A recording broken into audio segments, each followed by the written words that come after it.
L'éditorial du Figaro. Moins mais mieux par Jacques-Olivier Martin. Et si l'on commençait par réduire le nombre de fonctionnaires, plutôt que de vouloir s'attaquer au tabou du licenciement des agents de la fonction publique?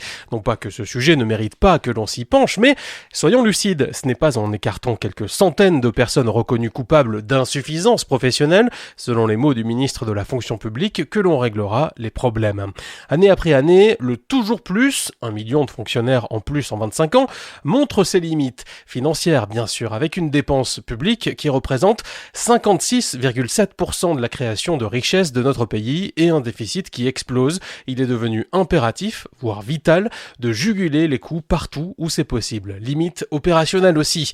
La France a beau être suradministrée, la qualité des services rendus par ses fonctionnaires tend à se dégrader. À preuve, la baisse du niveau des élèves, les lenteurs de la justice ou ces lits que l'on ferme dans l'hôpital public.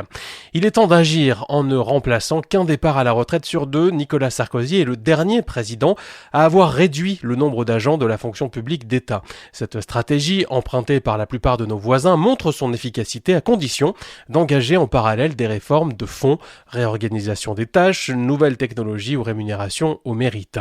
Il faut se rendre à l'évidence, au-delà des considérations financières, seul un Big Bang de la fonction publique permettra d'améliorer la qualité de service et l'attractivité des métiers. Autrement dit, de dépenser moins mais mieux. Pour y parvenir, nos dirigeants, de droite comme de gauche, devront se montrer courageux et surtout cesser de sortir le chéquier et de promettre des embauches à la moindre colère du service public.